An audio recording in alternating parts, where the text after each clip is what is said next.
Chapitre 6. Étranges oiseaux de lumière. Grumman, répéta le trappeur à la barbe noire. De l'Académie de Berlin? Un type qui avait pas froid aux yeux. Je l'ai rencontré il y a 5 ans, au fin fond de l'Oural. Je le croyais mort. Sam Cancino, vieille connaissance de Lee Scoresby, texan comme lui, était assis dans le bar, enfumé par les lampes à naphte de l'hôtel Samirski. Il vida d'un trait son petit verre de vodka glacé.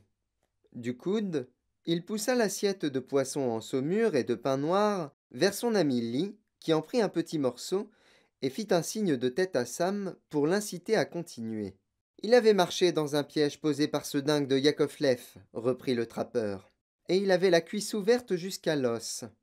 Au lieu de se soigner avec des médicaments, il a insisté pour essayer le truc qu'utilisent les ours, de la mousse magique. C'est une sorte de lichen en vérité.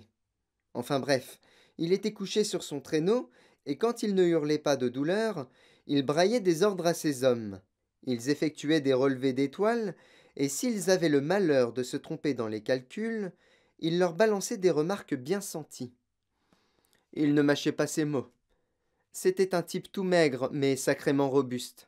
Un gaillard curieux de tout. Tu savais que c'était un tartare d'adoption? Sans blague, répondit Lee Scoresby, en versant une nouvelle dose de vodka dans le verre de Sam. Son démon, Esther, était accroupi près de son coude, sur le comptoir, les yeux à demi fermés, comme toujours, les oreilles plaquées en arrière.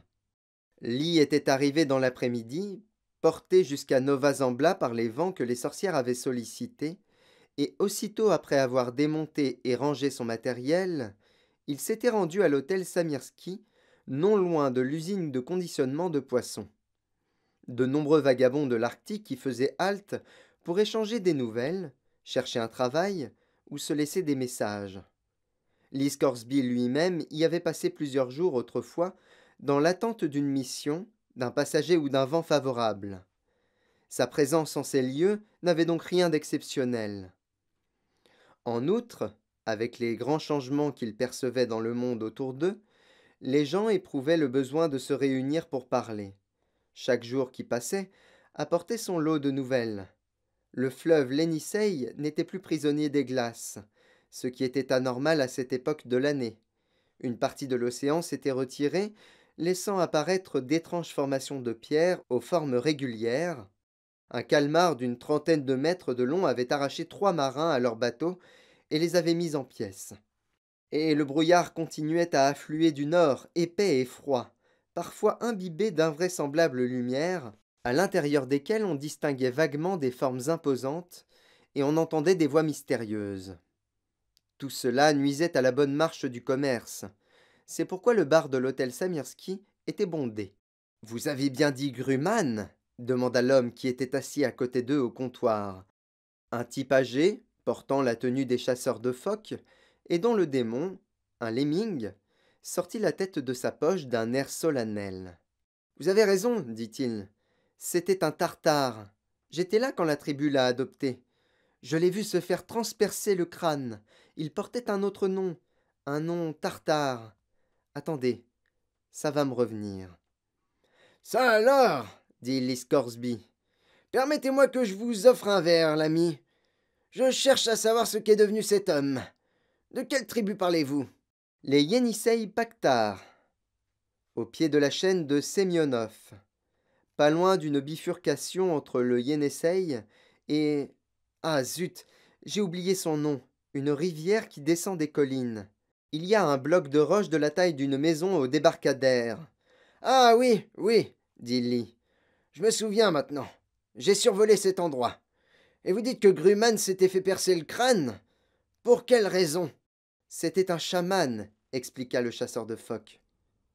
Je crois d'ailleurs que la tribu l'a reconnu comme chaman avant de l'adopter. Un drôle de truc, ce perçage de crâne. Ça dure 2 nuits et un jour.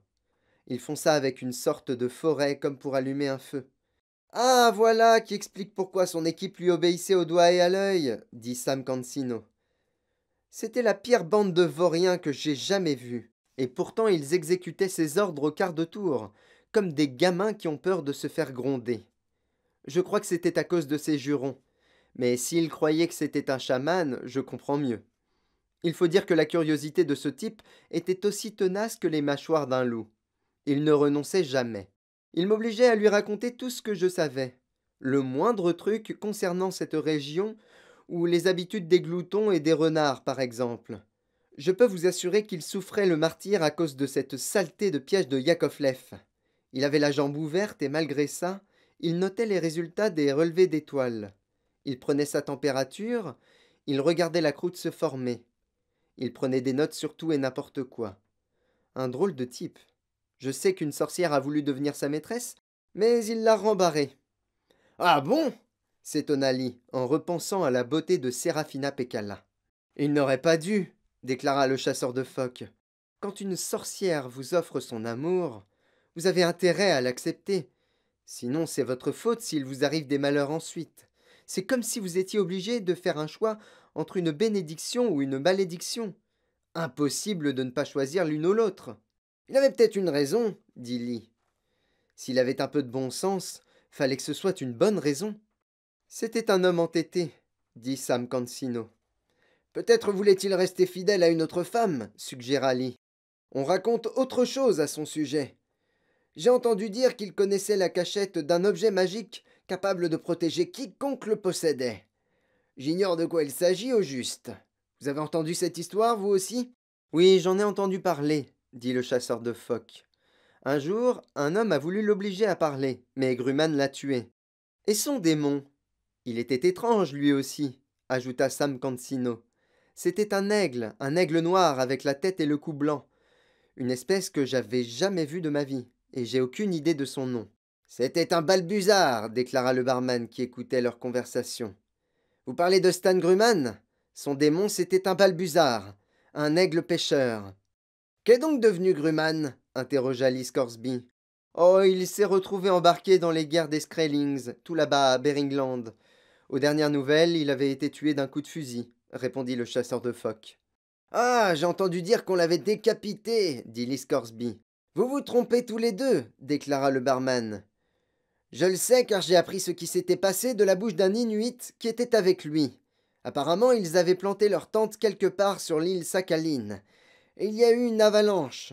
Grumman a fini enseveli sous des tonnes de pierres. L'Inuit dont je vous parle a tout vu. Ce que je ne comprends pas, dit Lee Scoresby en faisant circuler la bouteille de vodka, c'est ce qu'il faisait au juste. Est-ce qu'il cherchait du pétrole, par exemple? Était-ce un militaire? Ou peut-être qu'il s'agissait d'un truc scientifique? Tu parlais d'effectuer des relevés tout à l'heure, Sam. De quoi s'agit-il au juste? Il mesurait le scintillement des étoiles et l'aurore. Grumman était fasciné par l'aurore. Mais je crois que sa véritable passion, c'était les ruines, tous les machins anciens. Je sais où vous pourriez en apprendre davantage, déclara le chasseur de phoques. Là-haut, dans la montagne, ils ont construit un observatoire qui appartient à l'Académie royale moscovite. Eux, ils pourraient vous renseigner. Je sais que Grumman y est allé plus d'une fois. Mais pourquoi tu t'intéresses à lui, au fait, Lee? Demanda Sam Cansino. Il me doit de l'argent, répondit Lee. Cette explication fut jugée satisfaisante et mit fin à leur curiosité. La conversation dériva alors vers le sujet qui était sur toutes les lèvres, les changements catastrophiques qui semblaient se dérouler tout autour et que personne ne pouvait voir. Les pêcheurs, dit le chasseur de phoques, affirment qu'on peut aller en bateau jusque dans ce nouveau monde. Il y a un nouveau monde? Demanda Lee. Dès que ce satané brouillard aura foutu le camp, on l'aura devant les yeux, annonça le chasseur sur le ton de la confidence. Quand il est apparu pour la première fois, j'étais sur mon kayak et je regardais vers le nord, par hasard. J'oublierai jamais ce que j'ai vu. Au lieu de s'incurver à l'horizon, la terre continuait jusqu'à l'infini. On ne voyait plus de limites, et aussi loin que portait le regard, on apercevait des côtes, des montagnes, des ports, des arbres verts, des champs de blé, qui se perdaient dans le ciel. Je vous le dis, les gars, ça valait le coup de trimer pendant 50 ans pour voir un pareil spectacle. Je crois que j'aurais ramé éternellement sur cette mer d'huile sans même jeter un seul regard derrière moi, Mais cette saleté de brouillard est arrivée. J'ai jamais vu un brouillard pareil, marmonna Sam Cancino. On dirait qu'il s'est installé là pour un mois, peut-être même plus.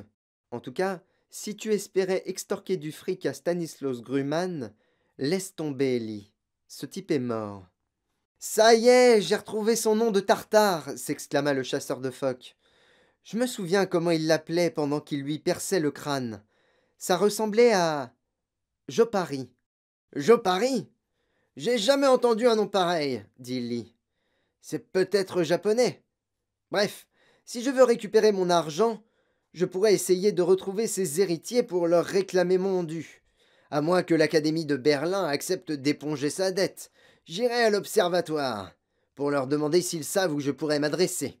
L'observatoire était situé dans le nord, loin de tout, et Lee Scoresby décida de louer un traîneau avec des chiens et les services du conducteur. Il n'était pas facile de trouver quelqu'un qui accepte de prendre le risque d'effectuer ce trajet dans le brouillard, mais Lee savait se montrer persuasif, et son argent encore plus. Finalement, après de longs marchandages, un vieux tartare de la région de l'Aube accepta de le conduire à destination. Heureusement, le vieux tartare n'avait pas besoin de boussole pour conduire son traîneau, car il aurait été bien en peine de l'utiliser. D'autres indicateurs l'aidaient à se repérer, à commencer par son démon renard de l'Arctique. Assis à l'avant du traîneau, il flairait le chemin. Lee, qui ne se séparait jamais de sa boussole, avait déjà pu constater que le champ magnétique terrestre était aussi perturbé que le reste. Alors qu'il faisait une halte pour boire un café, le vieux tartare déclara, dans son langage approximatif, « Cette chose, déjà, c'est arrivé. » Quoi, le ciel qui s'ouvre, ça s'est déjà produit? Oui, beaucoup, beaucoup de générations dans le temps. Mon peuple se souvient. Avant, très longtemps. Que disent-ils? Le ciel s'écarte, et les esprits. Ils vont d'un monde à l'autre. Toute la terre, elle bouge aussi. La glace fond, mais elle durcit après. Et les esprits, ils referment le trou. Il est bouché. Mais les sorcières, elles, disent le ciel, il est tout fin à cet endroit, derrière les lumières du nord. Que va-t-il se passer, Oumak? Même chose qu'il y a longtemps. Ça revient tout pareil, comme avant. Mais seulement après gros ennuis, grosse guerre, guerre des esprits. Le vieux tartare refusa d'en dire plus, et ils se remirent en route presque aussitôt. Le traîneau progressait lentement sur le sol accidenté, au milieu des ornières et des affleurements rocheux, à travers le brouillard blafard, jusqu'à ce que, enfin, Oumak déclare « Observatoire là-haut, vous continuez avec les pieds. Chemin trop tordu pour le traîneau. Vous voulez rentrer? J'attends ici. Oui, Oumak, je veux rentrer dès que j'aurai terminé.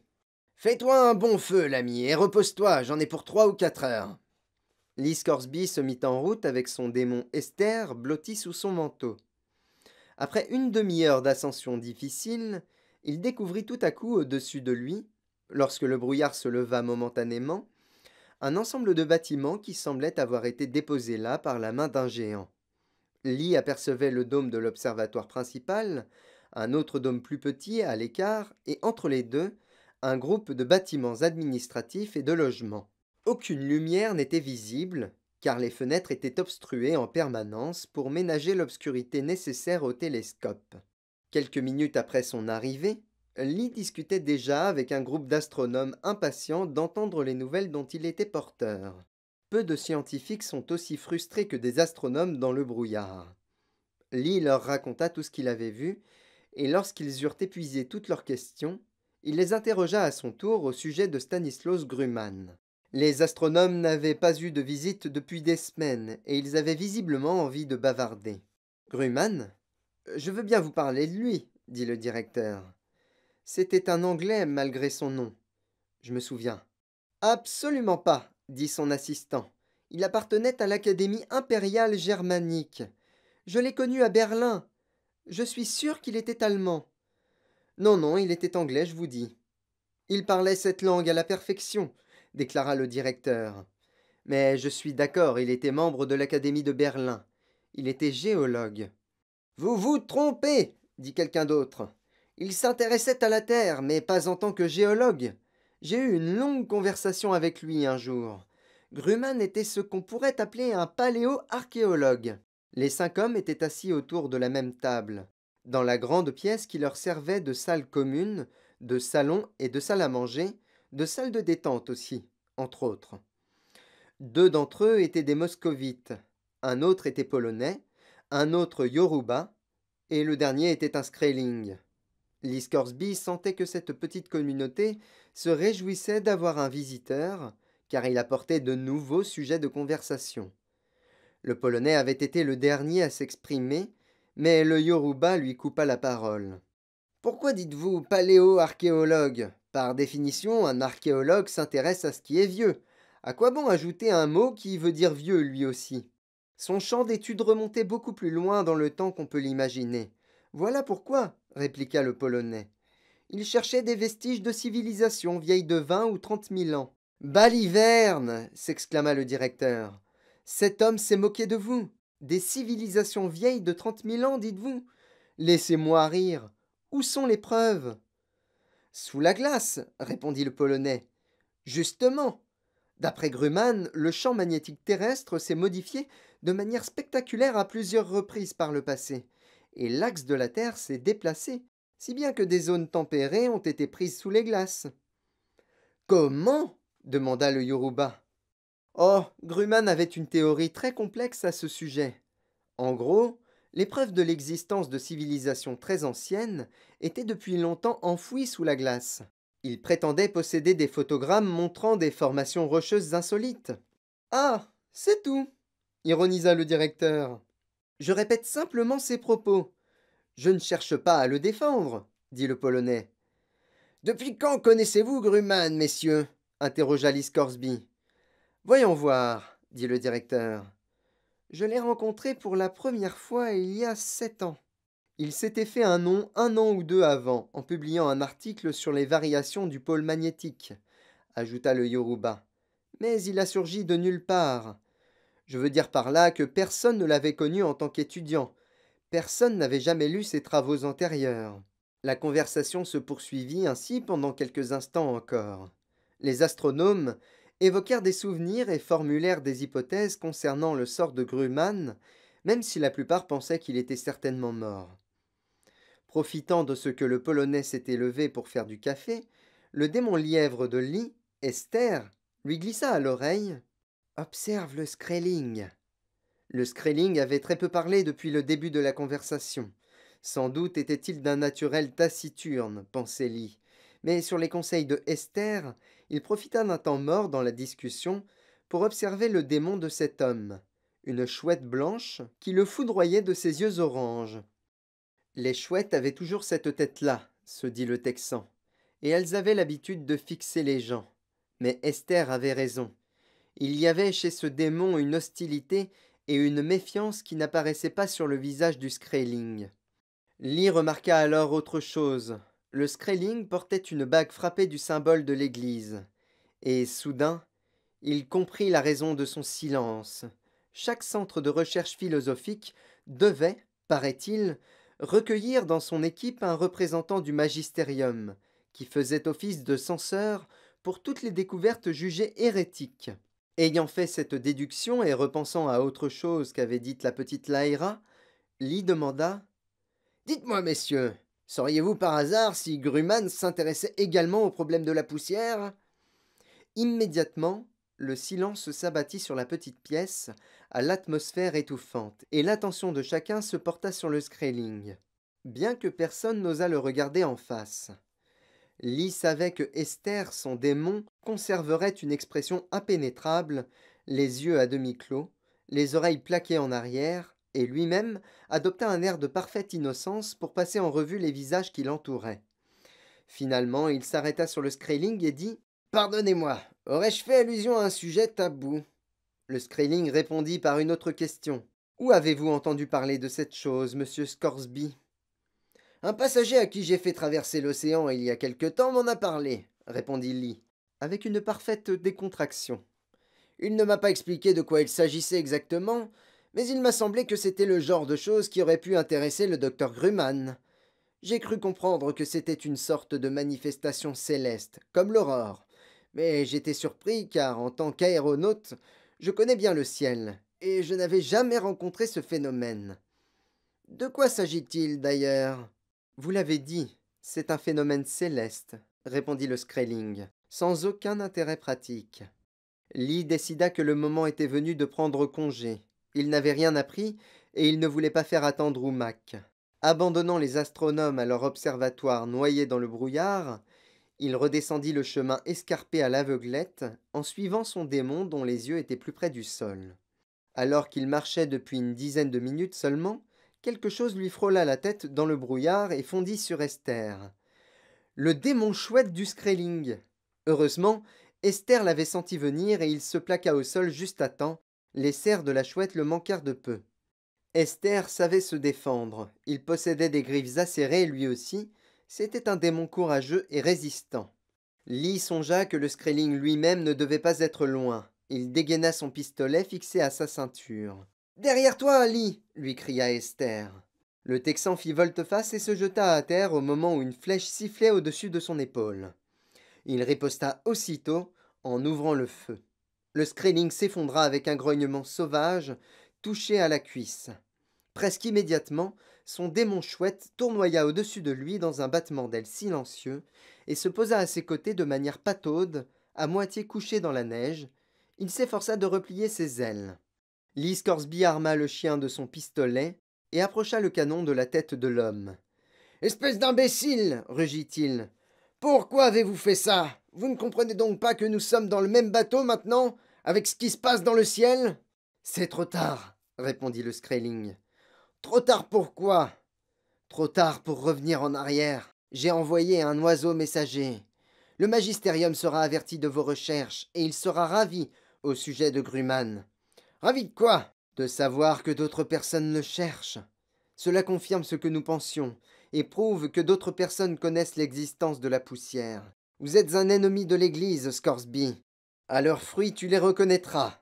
Dans leurs questions, tu verras le serpent leur ronger le cœur. La chouette laissait échapper de petits ululements en battant faiblement des ailes par à coups. Ses yeux orange brillants étaient recouverts d'une pellicule de douleur.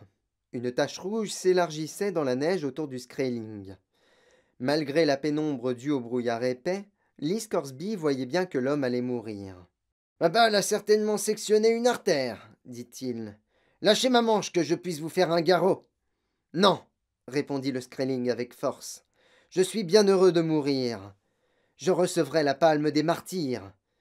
Vous ne pourrez pas me priver de ça. Mourrez si vous le souhaitez, mais dites-moi simplement. Lee n'eut pas le temps d'achever sa question. Après un ultime soubresaut, le démon chouette venait de disparaître. L'âme du Skrelling s'était envolée. Lee se souvenait d'avoir vu un jour un tableau représentant un saint martyr. Pendant que ses meurtriers frappaient son corps agonisant à coups de bâton, le démon du saint était hissé dans le ciel par des chérubins pour recevoir une branche de rameau, symbole des martyrs. Le visage du Skrelling avait maintenant la même expression que celui du saint sur le tableau, une béatitude extatique proche de l'inconscience. Lee le laissa retomber avec mépris. Esther fit claquer sa langue. On aurait dû se douter qu'il avait envoyé un message, dit-il. Prends-lui sa bague. Pourquoi faire? Nous ne sommes pas des voleurs. Non, nous sommes des renégats, répondit le démon. Non pas par choix, mais à cause de la malveillance de cet homme. Quand l'Église apprendra ce qui s'est passé, notre sort sera scellé de toute façon. Autant tirer profit de toutes les occasions qui se présentent entre-temps. Vas-y, ôte-lui sa bague et garde-la. Peut-être pourra-t-elle nous servir. Convaincu par ce raisonnement, Lee prit la bague au doigt du mort. En scrutant l'obscurité, il constata que le chemin était bordé par un précipice qui disparaissait dans les ténèbres rocailleuses, et il fit rouler le corps dans le vide. Celui-ci fit une longue chute avant de s'écraser au fond avec un bruit sourd. Lee n'avait jamais aimé la violence, et il détestait tuer les êtres humains, bien qu'il ait été obligé de le faire à 3 reprises. N'y pense plus, dit Esther. Il ne nous a pas laissé le choix, et nous n'avons pas tiré dans l'intention de le tuer. Bon sang, Lee, ce type voulait mourir. Ces gens sont des fous. Oui, tu as sans doute raison, dit Lee en rangeant son pistolet. Arrivés au bas du chemin, ils retrouvèrent le vieux Tartare et son traîneau. Les chiens étaient prêts à se remettre en route. Dis-moi, Humac, demanda Lee, tandis qu'il repartait en direction de l'usine de Nova Zambla. As-tu déjà entendu parler d'un homme nommé Grumman? Oh, bien sûr, répondit le vieux Tartare. Tout le monde il connaît docteur Grumman. Savais-tu qu'il portait aussi un nom tartare? Pas Tartare. Je parie. Je parie, vous pensez? Pas Tartare. Que lui est-il arrivé? Est-il mort? Vous posez la question à moi. Je dois dire, je sais pas. Vous pouvez pas savoir la vérité avec moi. Je vois. Qui peut m'enseigner alors? Mieux c'est demander à sa tribu. Mieux c'est aller à Yenisei pour poser la question. Sa tribu? Tu veux dire les gens qui l'ont initié? Ceux qui lui ont percé le crâne? Oui. C'est mieux, demandez à eux. Peut-être il est pas mort et il est pas vivant. Comment peut-il être ni vivant ni mort? Peut-être il est dans le monde des esprits. Déjà je parle trop, je dis plus. Il resta muet, en effet. Dès leur arrivée à Nova Zambla, Lee se rendit sur les quais pour chercher un bateau qui pourrait le conduire à l'embouchure du fleuve Yenisei. Pendant ce temps, les sorcières cherchaient, elles aussi. La reine de Lettonie, Rutaskadi, voyagea en compagnie de Séraphina Pécala et de ses sœurs pendant des jours et des nuits, à travers le brouillard et les tornades, survolant des régions dévastées par les inondations et les glissements de terrain. Elles évoluaient dans un monde où aucune d'elles n'avait jamais pénétré, assurément, un monde peuplé de vents et d'odeurs étranges qui flottaient dans l'air, d'oiseaux gigantesques et inconnus qui les attaquaient à vue, qu'elles devaient chasser avec des volées de flèches. Et quand elles trouvaient un coin de terre pour se reposer, la végétation elle aussi leur paraissait étrange. On trouvait, malgré tout, quelques plantes comestibles et de petits animaux, assez proches du lapin qui offrait une viande délicieuse. Et surtout, il y avait de l'eau en abondance. Finalement, il aurait été agréable de vivre dans cet endroit, n'eussent été ces formes spectrales qui dérivaient telles des nappes de brume au-dessus des prairies et se rassemblaient à proximité des ruisseaux et des points d'eau peu profonds. Parfois, en fonction de la lumière, on les apercevait à peine. Ce n'était qu'une sorte de turbulence dans les airs, une évanescence, semblable à des voiles transparents qui dansent devant un miroir. Les sorcières n'avaient jamais rien vu de tel auparavant. Aussi, se méfièrent-elles instinctivement de ces apparitions. Sont-elles vivantes, à ton avis, Séraphina Pécala? Demanda Rutaskadi, tandis que les sorcières tournoyaient dans le ciel à l'aplomb d'un groupe de ces choses, immobiles, en lisière d'une forêt. Vivantes ou mortes, c'est la malveillance qui les anime, répondit Séraphina. Je la sens d'ici, et à moins de savoir quelle arme peut les anéantir, je ne tiens pas à m'en approcher davantage. Heureusement pour les sorcières, les spectres semblaient cloués au sol, ils n'avaient pas le pouvoir de voler. Mais plus tard, au cours de la même journée, elles virent ce dont ils étaient capables. L'événement se produisit à l'endroit où une route poussiéreuse traversait une rivière sur un petit pont de pierre, près d'un bosquet. Le ciel bas de cette fin d'après-midi illuminait les prés, peignant le sol d'un vert éclatant et saupoudrant l'air de paillettes d'or. C'était dans cette somptueuse lumière que les sorcières virent un groupe de voyageurs s'approcher du pont. Certains allaient à pied, certains en charrette. D'autres voyageaient à cheval. Aucun d'eux n'avait vu les sorcières, car ils n'avaient aucune raison de lever la tête, mais ils étaient les premiers êtres humains que les sorcières rencontraient dans ce monde, et Séraphina s'apprêtait à se poser pour leur parler lorsque retentit un cri d'alerte. Il émanait du cavalier de tête. Celui-ci désignait les arbres d'un air affolé, et en suivant la direction indiquée, les sorcières virent un flot de créatures spectrales se déverser sur le pré et se précipiter, telle une lame de fond vers ces voyageurs devenus leur proie. L'attaque provoqua la débandade. Séraphina fut choquée de voir le cavalier de tête faire demi-tour et s'enfuir au triple galop, au lieu de rester pour prêter main forte à ses camarades. Le deuxième cavalier l'imita, s'enfuyant à toute vitesse lui aussi dans la direction opposée. Descendons un peu pour voir ce qui se passe, mes sœurs, ordonna Séraphina. Mais surtout, n'intervenez pas avant que je donne le signal. Elles découvrirent ainsi qu'il y avait également des enfants dans le groupe. certains voyageant à bord des charrettes, d'autres marchant à côté. Curieusement, ces enfants ne semblaient pas voir les spectres, et d'ailleurs, les spectres ne faisaient pas attention à eux. Ils ne s'attaquaient qu'aux adultes. Une vieille femme, assise dans une charrette, tenait deux jeunes enfants sur ses genoux. La lâcheté dont elle fit preuve alors scandalisa Rutascadi. Elle essayait de se cacher derrière les deux enfants et les pousser vers le spectre qui avançait vers elle, comme pour les offrir en pâture à la créature en échange de la vie sauve. Les deux enfants parvinrent, cependant, à échapper à la vieille femme, et ils sautèrent de la charrette pour rejoindre leurs camarades effrayés, qui couraient en tous sens, ou demeuraient figés, blottis les uns contre les autres en pleurant, pendant que les spectres attaquaient les adultes. La vieille femme à bord de la charrette fut rapidement enveloppée d'un scintillement translucide qui semblait dévorer avec voracité toute la substance de sa proie. Rutascadi, qui assistait à ce spectacle, sentit son estomac se soulever. Tous les adultes du groupe subirent le même sort, à l'exception des deux cavaliers qui s'étaient enfuis. À la fois fascinés et horrifiés, Serafina Pekkala se rapprocha encore un peu.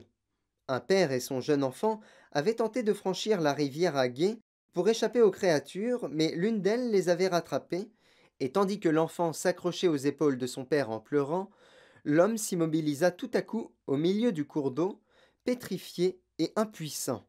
Que lui arrivait-il? Séraphina planait à quelques mètres au-dessus de la rivière, témoin privilégié et terrorisé de cette scène. Des voyageurs de son monde lui avaient raconté la légende du vampire, et ce souvenir s'imposa à elle en voyant le spectre se repaître voracement de cette chose que l'homme avait en lui, son âme, son démon peut-être, car dans ce monde apparemment, les démons étaient dissimulés à l'intérieur des gens. Ses bras qui soutenaient les cuisses de l'enfant se relâchèrent et l'enfant tomba à la renverse dans l'eau, hurlant, essayant vainement de s'accrocher à la main de son père.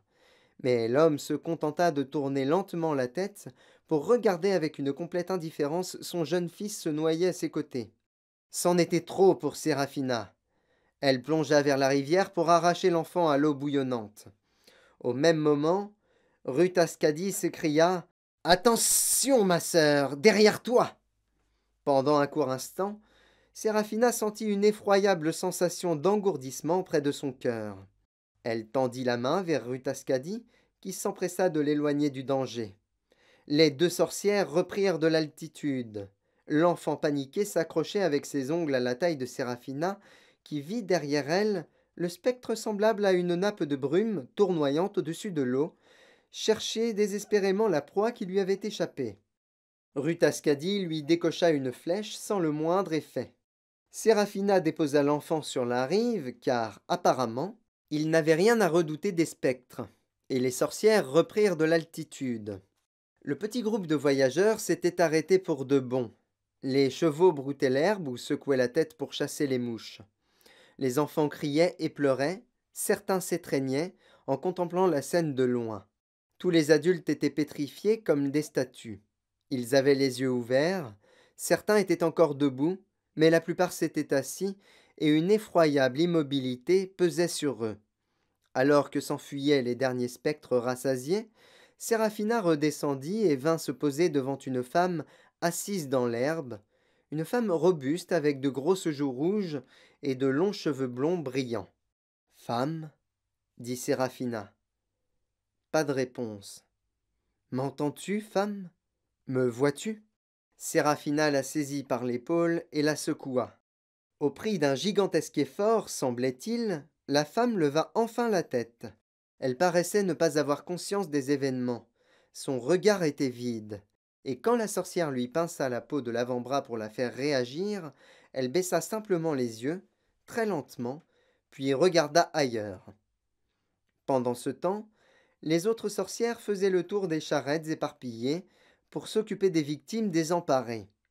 Les enfants, eux, s'étaient réunis sur un petit tertre à l'écart, et ils observaient les sorcières en échangeant des murmures angoissés. Le cavalier nous regarde, dit l'une des sorcières. Elle montra du doigt la route qui s'enfonçait dans une brèche au milieu des collines. Après s'être enfuie si précipitamment, Le cavalier avait arrêté sa monture et s'était retourné pour regarder derrière lui, mettant sa main en visière pour se protéger du soleil.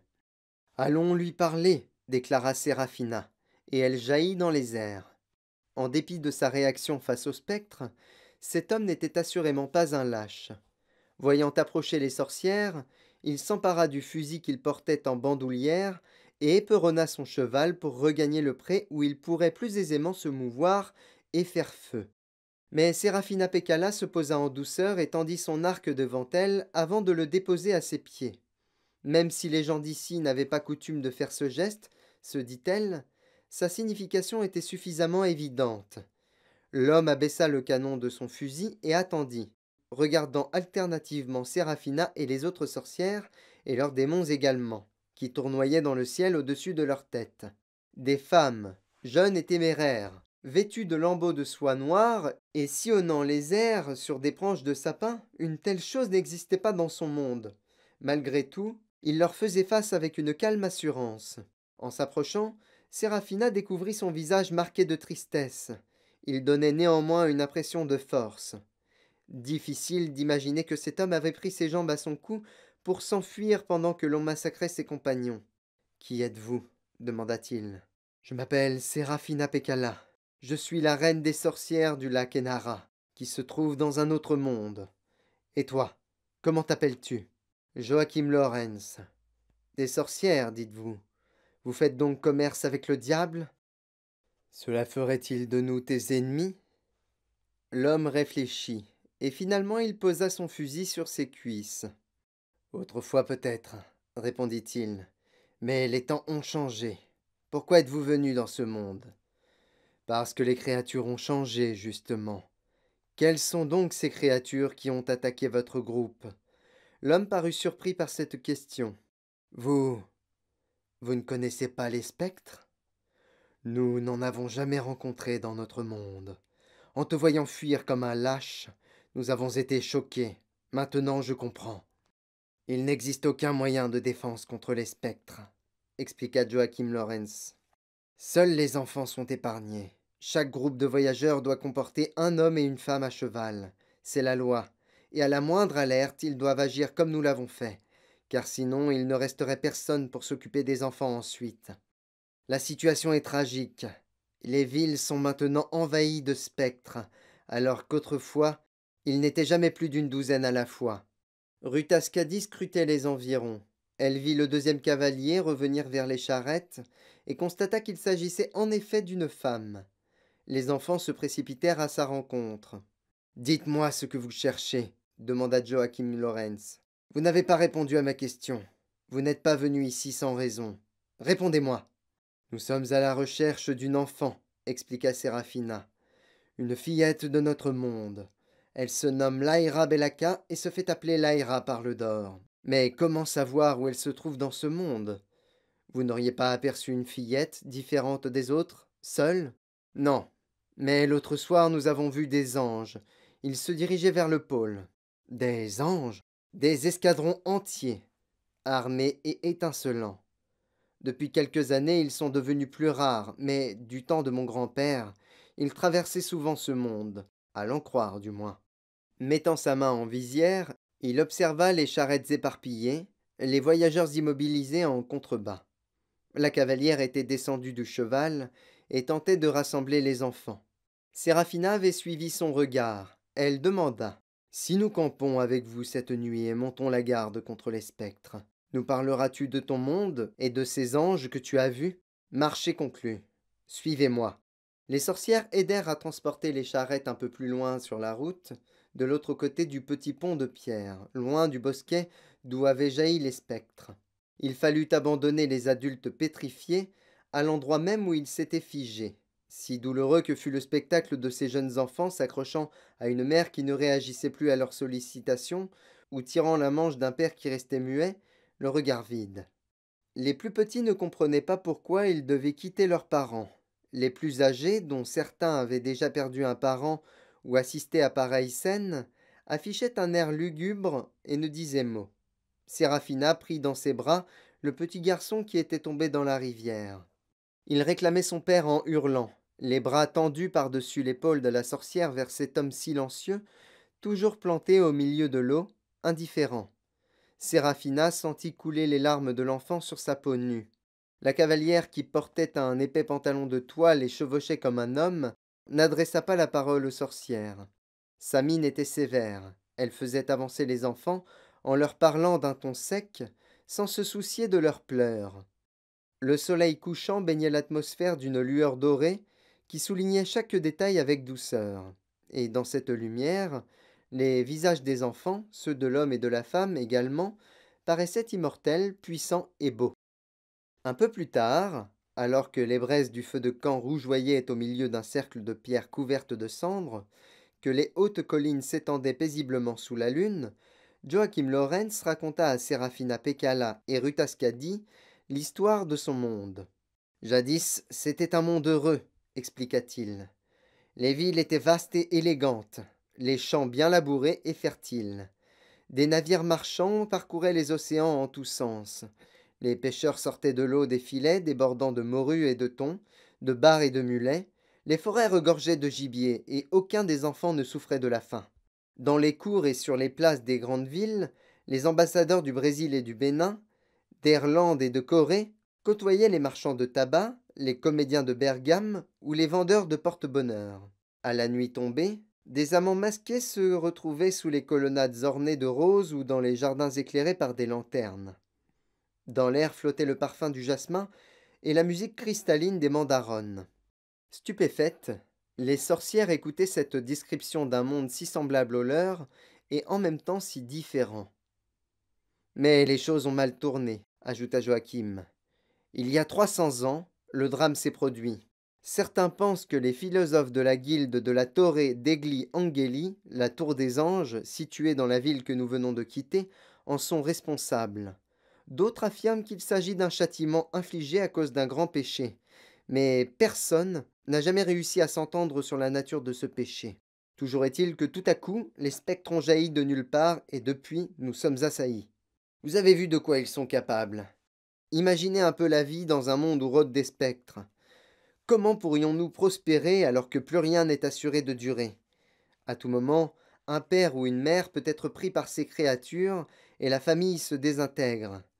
Un marchand est pris et c'est son entreprise qui périclite. Ses employés perdent leur emploi. Comment des amoureux pourraient-ils croire leur serment d'éternité? La confiance et la vertu ont abandonné notre monde quand les spectres sont arrivés. Qui sont ces philosophes dont vous parlez? Demanda Séraphina. Et où se trouve cette tour? Dans la ville d'où nous venons, Citagaz, la ville d'Épi. Savez-vous pourquoi elle se nomme ainsi? Parce que les pies sont des oiseaux voleurs, et c'est tout ce que nous savons faire désormais. Voler. Nous ne créons plus rien. Nous n'avons plus rien construit depuis des centaines d'années. Nous sommes juste bons à aller piller d'autres mondes, car nous connaissons l'existence des autres mondes. Les philosophes de la Torre degli Angeli ont découvert tout ce qu'il faut savoir sur ce sujet. Ils possèdent une formule magique qui permet de franchir une porte que personne ne voit, et vous vous retrouvez dans un autre monde. Certains disent qu'il ne s'agit pas d'une formule magique, mais d'une clé capable de tout ouvrir, même s'il n'y a pas de serrure. Qui sait? En tout cas, elle a laissé entrer les spectres, et les philosophes continuent de l'utiliser, paraît-il. Ils se rendent dans d'autres mondes pour voler, et ils rapportent leur butin. De l'or et des bijoux, bien entendu, mais d'autres choses également, comme des idées par exemple, des sacs de blé ou des crayons. Ce sont eux qui nous procurent notre seule richesse, conclut-il avec amertume. Cette guilde des voleurs. Pourquoi les spectres ne s'attaquent-ils pas aux enfants? Demanda Rutascadi. C'est le plus grand mystère. Il y a dans l'innocence des enfants une sorte de force qui semble repousser les spectres d'indifférence. Mais pas seulement.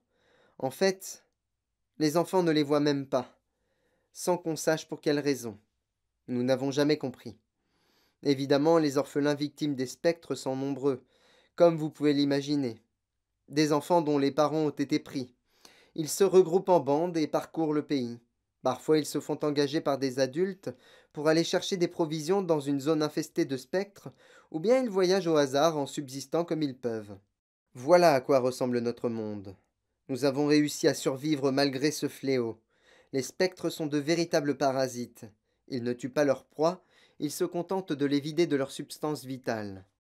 Mais récemment encore, il existait une sorte d'équilibre des forces, plus ou moins, jusqu'au grand orage. Quel orage! On aurait dit que tout l'univers était en train de se briser. De mémoire d'homme, on n'avait jamais connu pareil ouragan.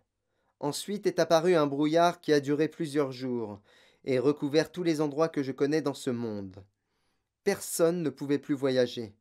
Et quand le brouillard s'est enfin dissipé, les villes étaient envahies de spectres, des centaines, des milliers de spectres.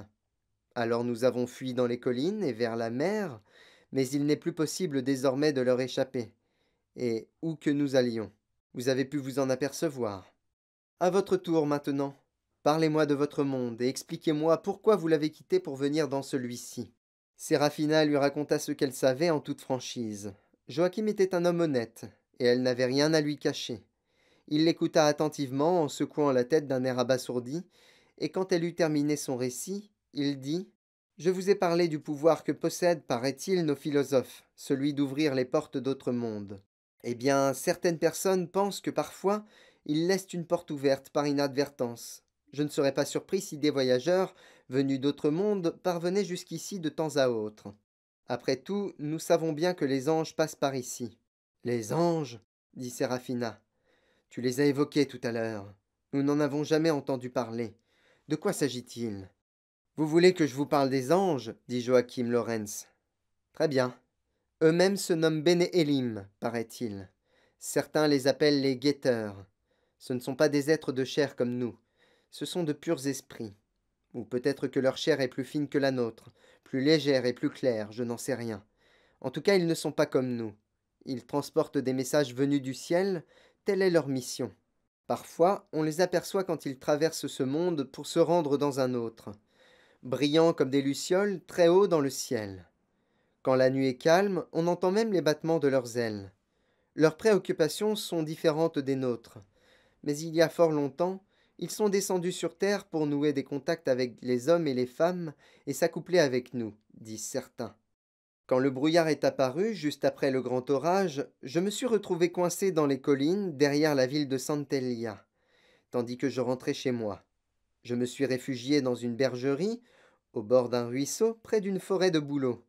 Et là, toute la nuit, j'ai entendu des voix au-dessus de moi, dans le brouillard, des cris de mise en garde et de colère, des battements d'ailes aussi, et plus proches que jamais.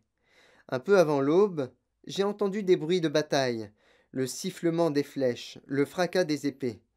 Je n'osais pas sortir pour voir ce qui se passait, malgré ma curiosité dévorante, car j'avais trop peur. On peut même dire que j'étais terrorisé. Quand le ciel fut aussi clair qu'il pouvait l'être compte tenu du brouillard, je me suis risqué au dehors, et là, j'ai découvert une grande silhouette blessée, gisante au bord du ruisseau. J'avais l'impression de voir des choses que je n'avais pas le droit de voir, des choses sacrées. Il a fallu que je détourne la tête, et quand j'ai regardé de nouveau, la silhouette avait disparu. Jamais je n'avais approché un ange d'aussi près. Mais comme je vous le disais, nous les avons vus l'autre soir voler parmi les étoiles, tout là-haut, en direction du pôle, comme une flotte de puissants navires toutes voiles dehors. Assurément, il se passe quelque chose ici, mais ici-bas, nous ignorons de quoi il s'agit. Peut-être une guerre est-elle sur le point d'éclater, comme celle qui a eu lieu autrefois, il y a des milliers d'années, une éternité, mais j'ignore quelle en fut l'issue. S'il y avait une nouvelle guerre, les ravages seraient considérables, et les conséquences pour nous, je ne peux même pas les imaginer. Toutefois, ajouta-t-il en se redressant pour attiser le feu, l'issue du combat sera peut-être moins dramatique que je le crains.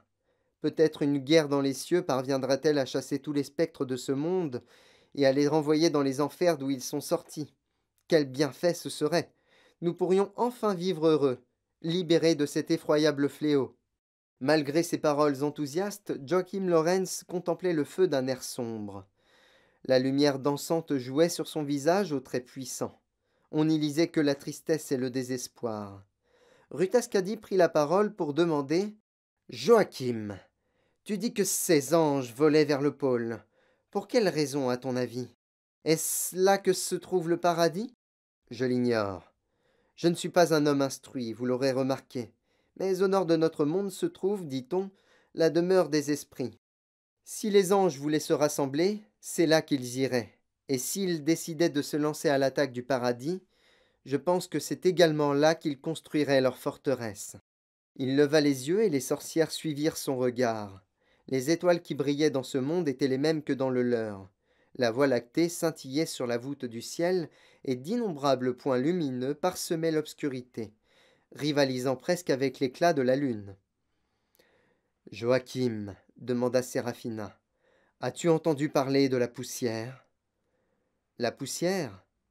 Je suppose que vous ne faites pas allusion à la poussière des routes. Non, jamais. Oh, regardez, voici justement un groupe d'anges. Il désigna la constellation d'Ophiuchus. Effectivement, quelque chose la traversait. Un petit groupe d'êtres lumineux. Ils ne dérivaient pas. Ils avançaient avec la détermination d'un vol d'oies ou de cygnes. Rutascadie se leva. Ma sœur, le moment est venu de nous séparer, dit-elle à Séraphina. J'irai parler à ces anges, quels qu'ils soient. S'ils partent rejoindre Lord Asriel, je les accompagnerai. Sinon, je continuerai à chercher seul. Merci de m'avoir tenu compagnie, et bonne chance.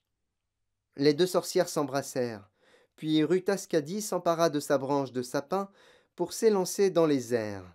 Son démon, un pinson nommé Sergi, surgit soudain de l'obscurité pour la suivre. On va haut? Demanda-t-il. Aussi haut que ces créatures lumineuses qui traversent la constellation d'Ophiuchus. Elles volent très vite, Sergi. Rattrapons-les.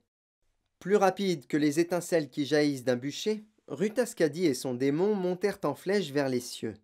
L'air s'engouffrait, en sifflant dans la branche de sapin, et faisait flotter les longs cheveux de la sorcière dans son dos, comme une traîne noire. Pas une fois elle ne se retourna vers le petit feu de camp allumé dans l'obscurité immense, vers les enfants endormis et ses sœurs sorcières. Cette partie de son voyage était terminée. De plus, malgré sa vitesse, elle ne s'était pas encore rapprochée de ces créatures scintillantes au loin, et si elle se laissait distraire, elle risquait de les perdre de vue au milieu de ce champ d'étoiles. Alors elle continua sur sa lancée, sans quitter des yeux les anges. Peu à peu, à mesure que l'écart se réduisait, leurs silhouettes devinrent plus précises. Ils ne brillaient pas d'une lumière intérieure, c'était plutôt comme si noir que fût la nuit, le soleil les éclairait. Ils ressemblaient à des êtres humains munis d'ailes et beaucoup plus grands. Ils étaient nus, et la sorcière constata qu'il y avait parmi eux 3 hommes et 2 femmes. Leurs ailes étaient rattachées à leurs omoplates. Des muscles puissants saillaient dans leur dos et sur leur torse. Rutascadie demeura en retrait quelque temps pour les observer et estimer leur force, au cas où elle devrait les affronter. Les anges n'étaient pas armés, mais de toute évidence, ils volaient au-deçà de leur véritable puissance, et si jamais une poursuite s'engageait, ils n'auraient aucun mal à distancer la sorcière. Ayant bandé son arc par prudence, Rutascadie accéléra pour venir se porter à la hauteur des créatures ailées. Elle les apostropha. Anges, arrêtez-vous et écoutez-moi. Je suis la sorcière Rutascadie, et je veux vous parler. Ils se retournèrent. Leurs grandes ailes se mirent à battre à l'envers pour ralentir leur course, et leurs corps basculèrent jusqu'à ce qu'ils se retrouvent en position verticale. Ils encerclèrent la sorcière, 5 silhouettes imposantes qui scintillaient dans le ciel noir, éclairées par un soleil invisible. Assise fièrement sur sa branche de sapin, Rutascadie regarda autour d'elle sans éprouver la moindre peur, même si l'étrangeté de cette scène faisait battre son cœur plus vite. Son démon voltigeait tout près d'elle pour profiter de la chaleur de son corps. Chaque ange était un être distinct, sans aucun doute, et pourtant ils avaient entre eux plus de points communs qu'avec n'importe quel humain. Ils partageaient un mélange éblouissant et fulgurant d'intelligence et de sensibilité qui semblait les envelopper tous en même temps. Ils étaient nus, et pourtant c'était la sorcière qui se sentait nue sous le poids de leurs regards si pénétrants. Mais elle n'avait pas honte de ce qu'elle était, et elle soutint leurs regards en gardant la tête haute. Vous êtes donc des anges, dit-elle, des guetteurs comme on vous appelle, ou encore Béné Elim. Où allez-vous? Nous répondons à un appel, déclara l'un d'eux. Rutascadie n'aurait su dire qui avait parlé. Ce pouvait être n'importe lequel ou bien tous. Un appel de qui? D'un homme. Lord Asriel? Peut-être. Pourquoi répondez-vous à son appel? Parce que tel est notre désir, lui répondit-on. Dans ce cas, où qu'il soit, vous pouvez me conduire jusqu'à lui? Déclara la sorcière. Âgée de 96 ans, Rutaskadi possédait la fierté et le savoir d'une reine des sorcières. Sa sagesse dépassait de loin celle de n'importe quel humain à la vie si brève, et pourtant elle ne pouvait imaginer à quel point elle paraissait juvénile comparée à ces êtres. De même, elle ignorait que leur perception des choses s'étendait bien au-delà d'elle, tels des tentacules filamenteux, jusque dans les recoins les plus éloignés d'univers dont elle n'avait même jamais rêvé. Et si ces anges lui apparaissaient sous une forme humaine, c'était parce que ses yeux s'attendaient à les voir ainsi. Eût-elle perçu leur véritable apparence, elle aurait découvert des architectures plus que des organismes, des sortes de structures gigantesques constituées d'intelligence et de sensations. Mais les yeux de la sorcière ne s'attendaient pas à cela. Elle était encore si jeune. Les anges battirent des ailes et repartirent à toute vitesse, suivis par Rutaskadi, qui surfait avec délice sur les turbulences provoquées dans les airs par leurs battements d'ailes, et qui lui apportaient un surplus de puissance et de vitesse. Ils traversèrent la nuit. Autour d'eux, les étoiles tournoyèrent, pâlirent, puis disparurent, tandis que l'aube pointait à l'est. Soudain, le monde jaillit en pleine lumière lorsque la couronne du soleil apparut. Il volait maintenant dans un ciel bleu, un air limpide et frais, légèrement humide. En plein jour, les anges étaient moins visibles, même si aux yeux de n'importe qui, ils conservaient leur aspect étrange. La lumière grasse à laquelle Rutaskadi les distinguait n'était pas celle du soleil qui grimpait dans le ciel, mais une lumière mystérieuse venue d'ailleurs. Infatigables, les anges continuaient de voler. Tout aussi résistante, la sorcière les suivait. Une joie farouche l'habitait à l'idée qu'elle commandait à ces créatures immortelles. Et elle se réjouissait de sentir son sang et sa chair, du contact rugueux de l'écorce de sapin contre sa peau, des battements de son cœur et de la vitalité de tous ses sens, de la faim qu'elle éprouvait désormais, de la présence de son démon pinson à ses côtés, de la terre tout en bas, des vies de toutes les créatures végétales et animales. Elle se réjouissait d'être faite de la même substance, de savoir qu'après sa mort sa chair servirait à nourrir d'autres vies, comme d'autres l'avaient nourrie. Et enfin, elle jubilait, car elle allait revoir Lord Asriel. Une nouvelle nuit succéda au jour, et les anges poursuivirent leur vol. Au bout d'un moment, la qualité de l'air se modifia de manière perceptible, et Rutaskadi comprit qu'il venait de quitter ce monde pour pénétrer dans un autre. Comment? Elle n'en avait aucune idée. Ange, cria-t-elle en percevant ce changement d'atmosphère. Comment avons-nous quitté le monde dans lequel je vous ai rejoint? Où était la frontière? Il existe des endroits invisibles dans les airs, lui répondit-on. Des portes entre les mondes. Nous pouvons les voir, mais pas toi. Rutaskadi ne voyait pas ces portes invisibles. Mais elle n'en avait pas besoin. Les sorcières savaient s'orienter mieux que les oiseaux. Dès que l'ange eut prononcé ces mots, elle fixa son attention sur 3 sommets dentelés qui se trouvaient en dessous et mémorisa très exactement leur configuration. Désormais, elle saurait retrouver cet endroit en cas de besoin, quoi qu'en pensent les anges. Tandis qu'il continuait de voler, elle entendit la voix d'un ange. Lord Asriel se trouve dans ce monde et c'est ici qu'il construit sa forteresse. Ils avaient ralenti et tournoyaient maintenant à moyenne altitude, tels des aigles. Rutaskadi regarda dans la direction que lui indiquait l'un des anges. Les premiers scintillements du soleil, encore faibles, éclairaient l'horizon à l'est, bien que les étoiles au-dessus de leur tête continuèrent de briller avec le même éclat sur le velours noir, profond des cieux inaccessibles. À la lisière même de ce monde, là où la lumière s'intensifiait à chaque seconde, une grande chaîne montagneuse érigeait ses sommets. Des éperons de roches noires déchiquetées, d'énormes blocs de pierre brisés et des arêtes en dents de scie, empilés dans le plus grand désordre comme les vestiges d'une catastrophe universelle. Mais sur le point culminant que venaient frapper les premiers rayons du soleil levant et qui se détachait dans la lumière éclatante au moment où la sorcière y posait les yeux, se dressait une silhouette aux formes régulières. Une gigantesque forteresse dont les remparts étaient constitués de blocs de basalte aussi hauts que la moitié d'une colline et dont la taille ne pouvait se mesurer qu'en temps de vol. Au pied de ce colossal édifice, des feux flamboyaient et des fourneaux fumaient dans l'obscurité qui précède l'aube. À des kilomètres de là, Rutascadi entendait le fracas des marteaux et le grondement d'énormes fraiseuses. De tous côtés, elle voyait d'autres groupes d'anges voler à tire-d'aile vers la forteresse. Des engins aux ailes d'acier glissaient dans les airs comme des albatros, des cabines de verre sous des ailes de dragons animés, des zeppelins vrombissaient comme d'énormes abeilles. Tous se dirigeaient vers la forteresse que construisait Lord Asriel, au sommet des montagnes, à la frontière du monde. Lord Asriel est là-bas demanda-t-elle. Oui, il est là-bas, répondirent les anges. Dans ce cas, allons le rejoindre. Vous serez ma garde d'honneur. Sans protester, les anges déployèrent leurs ailes et mirent le cap vers la forteresse cerclée d'or, précédés par la sorcière impatiente.